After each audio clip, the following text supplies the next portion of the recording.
राधे राधे दोस्तों, हम सब रेडी हो रहे हैं। आज मम्मी पापा का एनिवर्सरी है तो हम सब रेस्टोरेंट जाने वाले हैं। देखो ऑटो भी आ गया। अब हम सब बैठ रहे हैं, थोड़ी देर में हम रेस्टोरेंट पहुंच जाएंगे। ये रहा, ये देखो लल्ला का एंट्री मम्मी पापा के साथ। ये कीर्ति को देख लो। बस हमारा एंट्री हो रहा है। हम पहुंच चुके हैं रेस्टोरेंट। ये हमारे सामने आ रहा है कुछ हल्का फुल्का। पहले कुछ खाते हैं। हमने खाया था, क्या खाया था हमने? Baby corn. पहले हमने बेबी कॉर्न खाया था, फिर हमने कुछ कुछ मंगवाई। ये रहा हमारा बटर रोटी, पनीर मिक्स वेज। थोड़ी देर में लल्ला गिर गई। हमारा मूड खराब हो चुका था उस टाइम। थोड़ी देर के लिए हमारा ध्यान सिर्फ खाने पे था, लल्ला पे नहीं।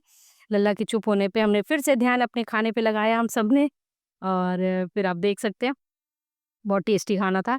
हम सैफरन गए थे और बीच में हमने दोनों ने रील्स भी बनाया, कुछ इंजॉय किया। अब हम जा रहे हैं अपने घर की ओर। ये देखो लल्ला मस्ती करते हुए। तो बाय बाय दोस्तों।